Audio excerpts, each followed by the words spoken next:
Hello दोस्तों, कैसी चल रही है आप लोगों की तैयारी? बहुत ही अच्छी होगी। आशा करता हूँ कि आप लोग बहुत अच्छे से अपनी तैयारी को कर रहे होंगे। आज मैं जो विषय वस्तु लेकर आया हूँ वो पीएससी से लेकर यूपीएससी या जो वनडे एग्ज़ाम है और भी जो एग्ज़ाम है जहाँ पर जीके जीएस से संबंधित या जीए से संबंधित, जीए मतलब जनरल अवेयरनेस से संबंधित क्वेश्चन आते हैं, उसकी तैयारी को लेकर एक बहुत ही अच्छे टॉपिक के साथ उपस्थित हुआ हूँ, क्योंकि उसमें कुछ नए बदलाव हुए हैं। क्या कुछ नई चीज़ें हैं? पीएससी मेंस वालों के लिए भी बड़े कामगार हैं और यूपीएससी वालों के लिए भी हैं और अन्य राज्यों के लिए भी हैं। तो आप लोग इस वीडियो को ज़्यादा से ज़्यादा लोगों तक शेयर कीजिए और जो भी आपके कमेंट्स होते हैं मुझे कमेंट्स बॉक्स में अपने रिव्यू ज़रूर दीजिए, ताकि मैं और उत्साह के साथ आप लोगों के लिए कार्य कर सकूं।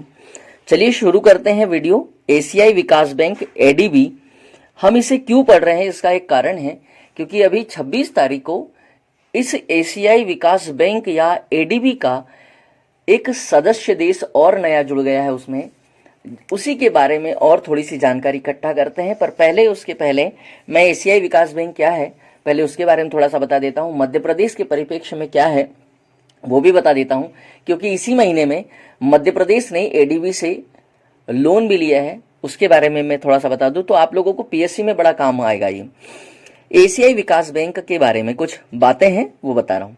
यह बैंक एशियाई प्रांत क्षेत्र पर केंद्रित एक क्षेत्रीय बहुपक्षीय संस्था है। याद रखिए, बहुपक्षीय संस्था है, ऐसा कहा है। स्थापना या इसका फाउंडेशन जो है 19 दिसंबर 1966 में रखा गया था। 1 जनवरी 1967 को इस बैंक ने पूरी तरह से काम करना शुरू किया था।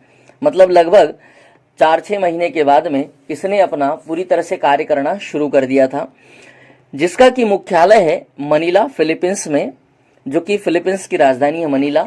मनीला के बारे में अगर मैं कहूँ तो मनीला में यहाँ पर एशिया का आलू अनुसंधान केंद्र है। याद रखिए, बहुत ही अच्छा एक प्रश्न आपको बता रहा हूं कि एशिया का आलू अनुसंधान केंद्र कहां पर है, तो फिलीपींस की राजधानी मनीला में है। भारत का आलू अनुसंधान केंद्र जो है वो शिमला के कुफरी में है।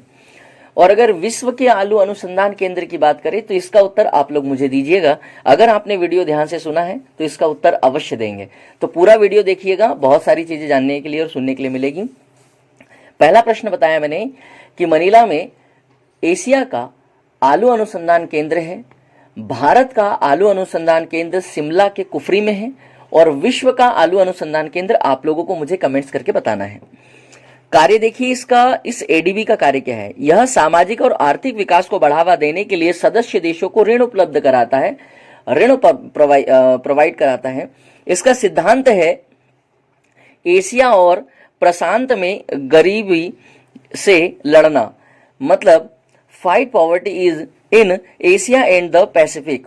इसका सिद्धांत यह कहता है कि एशिया और प्रशांत महासागर वाले जो क्षेत्र है उसकी बात कराए। एशिया और प्रशांत में जो गरीबी है उससे लड़ने के लिए मदद करना राष्ट्र देशों को जो उसके सहयोगी हैं या उसके साथ जुड़े हुए हैं। उद्देश्य क्या है, इसका पर्पस क्या है? इकोनॉमी डेवलपमेंट, इसका उद्देश्य है आर्थिक विकास। इकोनॉमी डेवलपमेंट, इसका उद्देश्य है आर्थिक विकास। और आप लोग देख सकते हैं कि इसी के माध्यम से लड़ना सिखाने की बात कर रहे हैं। मतलब यहाँ पर गरीबी से लड़ने के लिए बात कर रहे हैं कि एशियाई में या प्रशांत क्षेत्र में गरीबी से लड़ना इसका सिद्धांत है।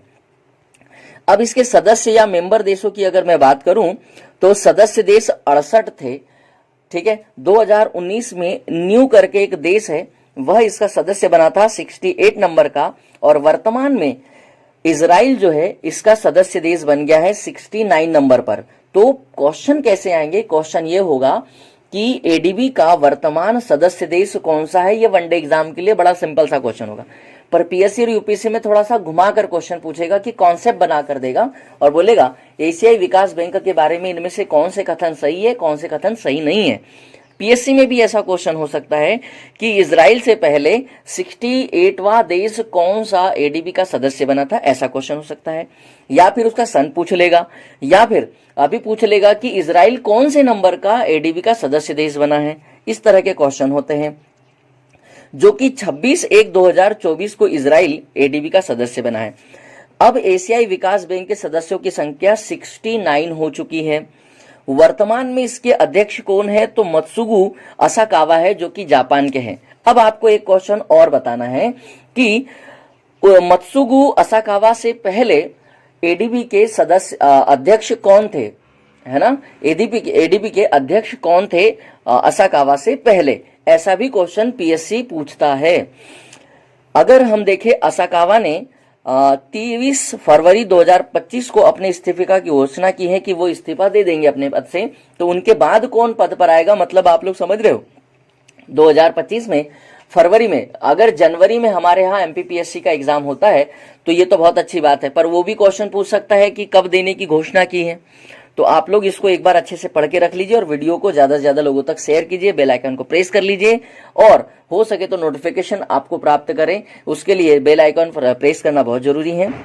और जो भी मेरे पढ़ाए हुए वीडियोज है पीछे, वो आप प्ले स्टोर में जाइए, एक एक करके हर एक प्ले स्टोर में सभी चीजें हैं। आप जीके जीएस के क्वेश्चन देख सकते हैं, एमपी के हैं, बहुत सारे हैं, हिंदी के हैं, जिसको जिस प्रकार के क्वेश्चनों की आवश्यकता है वो सारे हैं, टॉपिक भी हैं।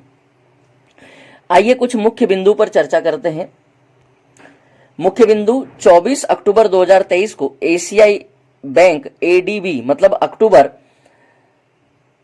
इसी महीने की बात कर रहे हैं, एडीबी ने मध्य प्रदेश में सड़कों की कनेक्टिविटी और जलवायु लचीलापन सुधारने के लिए $175 मिलियन के ऋण को मंजूरी दे दी है। मतलब मोहन सरकार जो है, डॉक्टर मोहन सरकार जो है, उन्होंने $175 मिलियन के ऋण के लिए एडीबी से कहा और एडीबी ने उसके ऋण को मंजूरी दे दी है। उद्देश्य क्या है? ये क्वेश्चन मेंस के लिए है बेटा। ये किसके लिए है? मेंस के लिए है। ये मेंस के लिए क्वेश्चन है। मध्य प्रदेश में सड़कों की कनेक्टिविटी और जलवायु परिवर्तन के प्रति सड़कों की मजबूती को बेहतर बनाना। यह परियोजना लगभग 500 किलोमीटर से ज्यादा राजमार्गों और प्रमुख जिलों के सड़कों को मानक 2 लेन सुविधा में अपग्रेड करेगी, 2 लेन बनेगी, जिसमें जलवायु और आपदा प्रतिरोध डिजाइन, सड़क सुविधा के नवाचारी तत्व और वृद्धि होगी। महिलाओं और बच्चों और विकलांग व्यक्तियों की जरूरतों को पूरा करने वाली सुविधाएं भी शामिल होगी। ADB Madhya Pradesh road development corporation limited MPRDC की क्षमता निर्माण में भी मदद करेगा, जिसमें जलवायु परिवर्तन अनुकूलन और शमन, आपदा प्रतिरोध और सड़क सुरक्षा पर ध्यान केंद्रित किया जाएगा।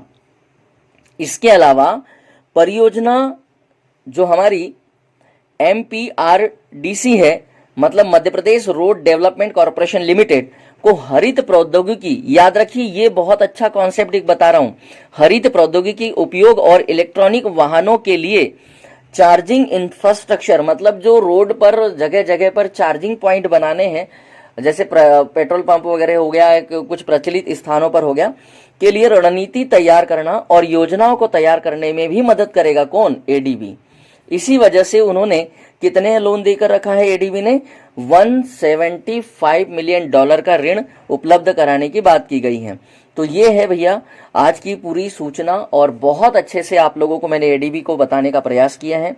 ज्यादा से ज्यादा पढ़िए और ज्यादा से ज्यादा लोगों को शिक्षित कीजिए। तो आज के लिए इतना ही। जय हिंद, जय भारत।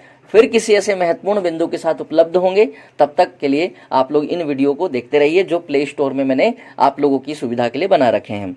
तो मिलते हैं फिर अगले वीडियो के साथ।